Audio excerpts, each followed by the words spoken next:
आपका स्वागत है गांगुली टेक पर। मैं हूं संदीप गांगुली और आज हम लोग इस वीडियो में देखेंगे कि जो HTML में जो आपका जो फॉर्म टैग होता है उसमें जो आपके डिफरेंट इनपुट फील्ड्स होते हैं, जैसे कि आपका ड्रॉप डाउन मेन्यू है, रेडियो बटन है, चेक बॉक्स है, इन सब से जो है आपको इनपुट कैसे लेना है यूजर से PHP में। और यहाँ पे हम लोग गेट और पोस्ट दोनों जो ये दो आपके जो वेरिएबल्स है इनपुट लेने के लिए इन दोनों का यूज करके देखेंगे।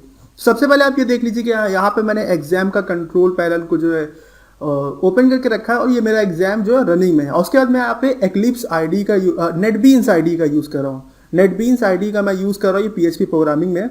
और यहाँ पर मैंने एक प्रोजेक्ट बनाया जिसका नाम गेट कंप्लीट है। उसमें हमारे पास 3 फाइलें हैं, एक है handler.php, एक है index.php और एक है style.css। ये CSS फाइल है। index.php फाइल में जो है हमारा वो HTML का कोड लिखा हुआ है, जिससे हम जो है अपना एक टेबल टैग का यूज करके उसमें एक फॉर्म क्रिएट करेंगे। उस फॉर्म में जो है आपका नेम के लिए इनपुट फील्ड होगा, ड्रॉप डाउन मेन्यू होगा, ये सब चीज़ें होंगी। उसके बाद फिर हम लोगों ने एक handler.php करके फाइल बनाया है। और ये handler.php फाइल क्या करेगा, ये जो आपका जो इनपुट फील्ड में जो आप डेटा देंगे उन सबको ये यहाँ पे लेगा, उन पे कुछ कंडीशन चेक करेगा और जो भी आपने डेटा एंटर किया है वो आउटपुट में दिखाएगा। और CSS फाइल में हमारे कुछ बेसिक से जो है CSS की प्रॉपर्टीज मैंने लिखी है और वो ये है।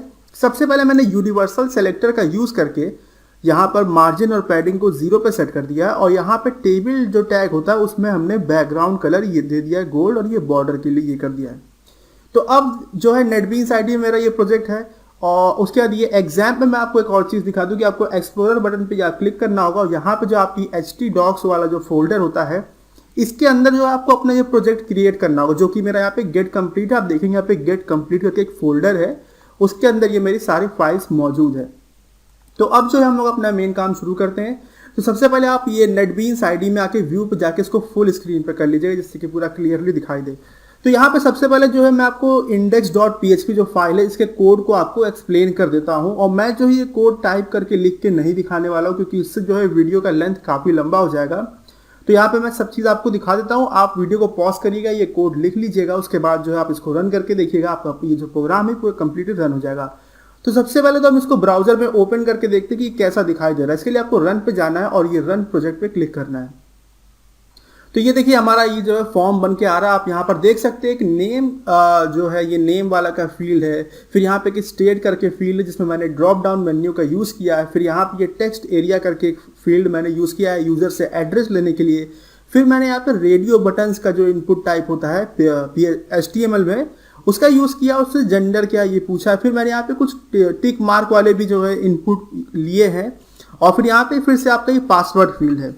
और उसके बाद यहाँ पे ये आपका सबमिट बटन का मैंने यूज़ किया है। तो अब जो हम लोग index.php फाइल का अपना कोड देख लेते कि वो क्या है। तो देखिए सबसे पहले तो आपका जो HTML डॉक्यूमेंट नॉर्मल था, उसमें यहाँ पर जो है मैंने ये आपका लिंक टैग का यूज़ करके एक एक्सटर्नल CSS फाइल को लिंक किया हुआ है जिसका नाम style.css है, जो कि मैं आपको यहाँ दिखा चुका हूँ। उसके बाद मैंने क्या किया, बॉडी टैग के अंदर सबसे पहले एक फॉर्म बनाया, फॉर्म टैग, और उसके अंदर मैंने मेथड जो है उसको गेट रखा है। मतलब हम लोग यहाँ पर PHP का सबसे पहले जो है गेट वेरिएबल का यूज़ करके इन फॉर्म टैग के अंदर जितने भी हमारे इनपुट फील्ड्स है उनसे डेटा कलेक्ट करेंगे। उसके बाद फिर मैंने यहाँ पे एक्शन पर जो है ये जो आपका एक्शन एट्रीब्यूट है इसमें मैंने उस PHP के फाइल का नाम लिखा है जिस फाइल पर जब हम ये फॉर्म टैग के अंदर जो सबमिट बटन है जब आप उस पर क्लिक करेंगे तो जिस PHP के फाइल पे सारा डेटा पहुंचना चाहिए उसका नाम आपको यहाँ पे लिखना होता है, जो कि यहाँ पे handler.php है और वो ये आपका फाइल है।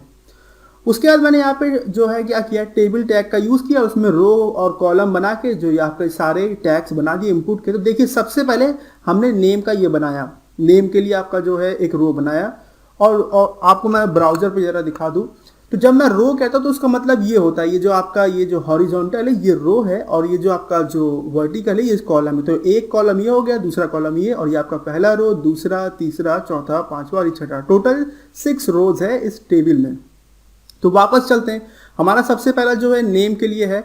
तो यहाँ पर देखिए नेम के लिए हमने ये इनपुट टैग का यूज़ किया, इसमें टाइप हमने टेक्स्ट रखा और उसमें नेम जो एट्रीब्यूट है उसका जो हमने वैल्यू सेट किया वो आपका नेम है। और इसी जो है ये जो आप यहाँ पे जो वैल्यू लिख रहे हैं नेम एट्रीब्यूट का, ये जो है आपका जो गेट वेरिएबल जो होता है वो आपका एसोसिएटिव एरे की तरह होता है और उसका जो की है वो आपका ये नेम है। और उसका यूज़ करके हम इस फील्ड का मतलब जो आपका नेम का जो इनपुट फील्ड है उसके वैल्यू को एक्सेस करेंगे।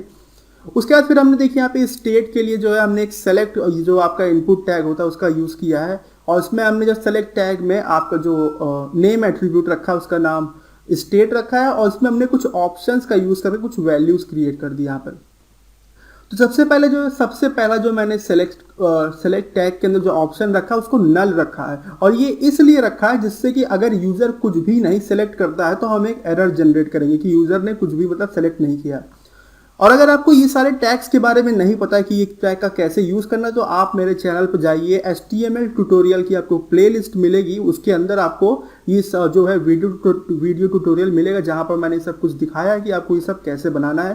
तो अगर आपको ये सब नहीं आता तो आप देख लीजिएगा। तो यहाँ पे देखिए सेलेक्ट कर यूज़ करके मैंने ड्रॉप डाउन मेन्यू के लिए इस तरीके से बनाया है। उसके बाद जो है आपका एड्रेस के लिए मैंने टेक्स्ट एरिया वाला टैग यूज़ किया है, उसमें नेम जो आपका एट्रीब्यूट है वो मैंने एड्रेस रखा है, और उसके बाद इसकी जो वैल्यू है इनिशियली मैंने नल पे सेट कर दी है। उसके बाद फिर मैंने जेंडर के लिए जो है रेडियो बटन बनाया है, और यहाँ पर रेडियो बटन जब आप बनाएंगे तो उसमें जो आपको वैल्यू एट्रीब्यूट में आपको एक वैल्यू लिखनी पड़ेगी, और ये वो वैल्यू होगी जो कि हमें PHP स्क्रिप्ट में मिलेगी। मतलब क्या है वो हम लोग देखेंगे। और इसका जो नेम है मैंने यहाँ पे जेंडर रखा है, और यहाँ पे चेक्ड मैंने ये लिख दिया। और फिर मैंने एक दूसरा फिर से रेडियो बटन बनाया, उसमें फिर हमने यहाँ पे वैल्यूज़ का फीमेल रखा, उसमें नेम में हमने जेंडर रख दिया इस तरीके से। फिर हमने एक स्किल करके एक जो है रो बनाया है, और उसमें हमने यहाँ पे 3 चेक बॉक्स लगाया। स्किल का मतलब ये कि जो यूज़र है उसे क्या आता है। जैसे आप ब्राउज़र पे देखिए, यहाँ पे आप देख रहे हैं स्किल लिखा हुआ है, तो उसमें यूज़र से हम ये पूछ रहे हैं कि आप क्या HTML आता है, PHP आता है या MySQL, तीनों में से अगर आपको कोई आता हो तो आप इसमें टिक मार्क लगा दीजिए। तो इस तरीके से हमने बनाया चेक बॉक्स का। उसके बाद हमने पासवर्ड के लिए एक पासवर्ड फील्ड बना दिया, उसके बाद जो है हमने यहाँ पे सबमिट बटन लगा दिया एंड में। तो इस तरीके से जो आपका index.php फाइल बन गए। तो अब जो हम लोग ब्राउज़र में चलते हैं, ब्राउज़र में गए तो ये देखिए बन क्या रहा है। सबसे पहले हम लोग क्या काम करेंगे कि हम लोग सबसे पहले खाली फॉर्म सेंड करके देखते हो। तो हमने सेंड पे क्लिक किया तो ये देखिए आगे एंटर योर नेम, क्योंकि हमने यहाँ पे नाम वाम नहीं लिखा है, और तो ये सब देना पड़ेगा तभी ये सेंड होगा। और ये जो एंटर नेम आपका लिख के आ रहा है, ये handler.php फाइल पे लिख के आ रहा है, और इस फाइल में भी मैंने कोड को जो है पहले से लिख के रखा है, तो वहाँ पे कुछ चेक्स कर रहा है और उससे ये सब आ रहा है। तो सबसे पहले तो हम लोग यहाँ पे तो कुछ एंटर कर लेते हैं, जैसे कि मैंने अपना नाम दे दिया, संदीप दे दिया, अपना यहाँ से एक स्टेट को सेलेक्ट कर लिया, जैसे मैंने दिल्ली दे दिया। एड्रेस में मैंने कुछ एड्रेस दे दिया जो आपका इस तरीके से कोई भी एड्रेस दे दिया। जेंडर में मैंने यहाँ पे मेल पे ही रहने दिया, चाहे तो आप इससे ये बदल भी सकते हैं। और उसके बाद मैंने स्किल में जैसे मुझे तीनों आती है, मतलब HTML, PHP और MySQL, तो मैंने तीनों पे ये टिक मार्क लगा दिया, और पासवर्ड में मैंने कुछ दे दिया इस तरीके से। फिर मैंने सेंड पे क्लिक किया तो अब देखिएगा ये सारा जो डेटा है यहाँ पर वापस प्रिंट हो गया कि मैंने क्या क्या एंटर किया था। तो आप ये देख सकते हैं, नाम ये, स्टेट ये है, एड्रेस ये है, जेंडर मेल है, और मुझे कौन कौन सी स्किल आती है, HTML, PHP और ये MySQL, और ये पासवर्ड मेरा ये है। तो अब जो हम लोग अपना handler.php फाइल में जाके अपना कोड देखते हैं कि वो क्या है। तो देखिए इस handler.php में मैंने सबसे पहले PHP में इको टैग का यूज़ करके जो आपका HTML का लिंक टैग होता है उसको मैंने बनाया यहाँ पे, और उसमें जो है मैंने एक स्टाइल शीट को लिंक किया, और ये हमारी style.css वाली फाइल है। और इसका मैंने यूज़ इसलिए किया है, अगर मैं इसको नहीं करता तो आप यहाँ पे देख रहे हैं जो handler.php फाइल पे जो आपका ये बॉक्स बन के आ रहा है, जो टेबल बन के आ रहा है, उसमें आपका ये बैकग्राउंड कलर नहीं आता, मतलब स्टाइलिंग नहीं आती, तो इसीलिए मैंने इसको ये काम किया है। उसके बाद मैंने क्या किया कि हमारे जितने भी आप देखेंगे यहाँ पे ये जितने भी हमारे इनपुट फील्ड थे, जैसे नेम था, स्टेट था, एड्रेस था, जेंडर था, स्किल था, पासवर्ड था, और स्किल में जो हमारे देखिए HTML, PHP और MySQL 3 ये स्किल थे। तो इन सब के लिए हम लोगों ने क्या किया है, वेरिएबल बना लिया, मतलब नेम का एक वेरिएबल बना लिया PHP के फाइल के अंदर, ये पासवर्ड का, जेंडर का, स्टेट का, इस तरीके से। और उसके बाद हमने क्या किया, सबसे पहले जो है हमने नेम फील्ड के लिए, नेम जो हमारा इनपुट फील्ड है उसके लिए यहाँ पर हमने कंडीशन चेक करी क्या वो इस सेट है, और साथ ही में क्या वो वैल्यू जो है एम्प्टी तो नहीं है। और मैं आपको एक बात और बता दूं कि अगर आपको ये गेट जो वेरिएबल इसके बारे में नहीं पता है तो आप जो है मेरे इसी PHP ट्यूटोरियल के प्लेलिस्ट में जाइएगा, वहाँ पे आपको वीडियो मिलेगा, वो आप देख लीजिएगा, क्योंकि ये सब चीज़ें मैं आपको पहले बता चुका हूँ। तो यहाँ पे क्या किया, मैंने नेम को चेक किया, और फिर अगर नेम हमारा सही था तो हमने HTML एंटिटीज फंक्शन के द्वारा इनपुट लेके इसको मैंने यहाँ पे नेम वेरिएबल पर सेट कर दिया। फिर मैंने जो यहाँ पे स्टेट में भी मैंने वही सेम काम किया, चेक किया, और यहाँ पे जो मैं गेट वेरिएबल में जो ये आपका जो आप कह सकते हैं एसोसिएटिव एरे टाइप का है, उसमें जो मैं की दे रहा हूँ, ये जो आप स्टेट देख रहे हैं वो यहाँ पर आप जब आएंगे तो यहाँ पे सेलेक्ट में जो आपको ये दिख रहा है यहाँ पे नेम पर ये वैल्यू आपको लिखनी है, एग्जैक्ट यही सेम वैल्यू इस तरीके से। तो इस तरीके से मैंने ये कर दिया, स्टेट चेक कर लिया। फिर एड्रेस फील्ड के लिए मैंने जो किया था वो भी चेक कर लिया। तो एड्रेस जो है हमने टेक्स्ट एरिया वाले जो है टैग से लिया था, ये देखिए टेक्स्ट एरिया वाला टैग है, और उसका जो नेम एट्रीब्यूट की जो वैल्यू थी एड्रेस थी, तो आपको सेम यही एग्जैक्ट वैल्यू यहाँ पर भी लिखनी पड़ेगी। इसको एक्सेस करने के लिए गेट वेरिएबल इस तरीके से लिखना है और यहाँ पे आपको एड्रेस लिखना है, और फिर ये कंडीशन आपको चेक करनी है और इस तरीके से आपको वैल्यू सेट कर देना है। उसके बाद फिर हमने यहाँ पे जेंडर के लिए भी किया सेम वही काम। फिर चेक स्किल में जो है हमने काम किया, और चेक स्किल में आपको एक दिख रहा होगा एक चीज़, जैसे हमने यहाँ पे एक ही कंडीशन लिखी कि इफ़ में हमने चेक किया कि जो वेरिएबल है वो सेट है या नहीं, और वो वैल्यू जो एम्प्टी है या नहीं, और उसके बाद हमने कोई एल्स नहीं लगाया, क्योंकि ऐसा हो सकता है कि किसी यूज़र को जो है कोई भी चीज़ ना आए, मतलब HTML भी ना आए, PHP भी ना आए, MySQL भी ना आए, तो उस केस के लिए हमने यहाँ पे एल्स ब्लॉक नहीं लगाया, जबकि बाकियों में हमने यहाँ पे लगाया था, उसमें एग्जिट वाला फंक्शन यूज़ किया था, लेकिन यहाँ पर नहीं किया ये सब। तो इस तरीके से हमने चेक स्किल को कर लिया, और उसके बाद मैंने देखिए यहाँ पे एक HTML, PHP और MySQL करके जो है PHP के वेरिएबल्स बनाए।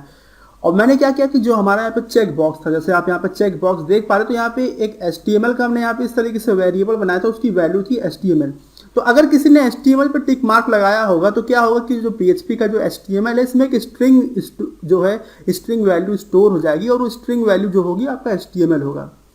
और अगर किसी ने PHP पे किया हुआ तो PHP या फिर MySQL इस तरीके से आ जाएगा। उसके बाद जो हमने पासवर्ड चेक किया, और फिर पासवर्ड अगर सही निकला तो हमने इस पे कर दिया, स्टोर करवा दिया, और फिर हम लोगों ने ये PHP का इको टैग का यूज़ करके इस तरीके से देखिए टेबल बना ली। और ये वही टेबल है जो आपको यहाँ पे ब्राउज़र पे दिखाई दे रहा होगा। तो इस तरीके से जो हमारा ये सारा काम हो गया, आप देख सकते हैं। सबसे पहले मैंने नाम दिखा दिया, फिर जो है मैंने आपका स्टेट दिखा दिया, फिर हमने जो है एड्रेस दिखा दिया, फिर आपका जेंडर दिखा दिया इस तरीके से, फिर आपका जो स्किल था वो दिखा दिया, ये देखिए यहाँ पे। तो अगर जो किसी ने अगर इन तीनों पे टिक मार्क लगाया होगा तो तीनों जो वेरिएबल्स हैं इनकी वैल्यू आ जाएगी। अगर कोई एक एम्प्टी होगा तो एम्प्टी रहेगा, खाली रहेगा इस तरीके से। और फिर जब हम इस तरीके से पासवर्ड दिखा दें तो ये हमारा जो है कंप्लीट हो गया इस तरीके से। और उसके बाद जो है हम लोग इसको फिर से रन करके देख लेते हैं, और इस समय जो हम लोग मेथड यूज़ कर रहे हैं वो गेट वेरिएबल वाला कर रहे हैं, मतलब इनपुट लेने के लिए। तो वापस जो है हम लोग अपने वेब ब्राउज़र पे जाते हैं, अब बैक करते हैं, तो आप फिर से देखिए हम यहाँ पे कुछ वैल्यू चेंज कर देते हैं, जैसे कि हमने यहाँ पे कुछ दे दिया, यहाँ से कुछ और सेलेक्ट कर लिया, यहाँ पे हमने कुछ चीज़ें बदल दी, और यहाँ पे इस तरीके से कुछ चीज़ें हटा दी, फिर से मैंने पासवर्ड दे दिया कुछ, फिर से सेंड पे क्लिक किया, तो ये देखिए ये हमारा डेटा आ गया। तो ये जो है गेट वेरिएबल के लिए हो गया, सारा सब चीज़ काम कर रहा है, आप देख सकते हैं। अब नेक्स्ट हम लोग पोस्ट वेरिएबल के लिए देख लेते हैं। तो पोस्ट वेरिएबल का यूज़ करने के लिए आपको क्या करना होगा, और उससे पहले मैं आपको ये बता दूं कि जब आप गेट वेरिएबल का यूज़ कर रहे हैं तो आप देख सकेंगे कि ये जो सारा जो आप इनपुट दे रहे हैं वो आपका यहाँ पे एड्रेस बार में दिखाई दे रहा होगा। लेकिन जब हम लोग पोस्ट करेंगे पोस्ट वेरिएबल का यूज़, तो ऐसा कुछ होगा नहीं।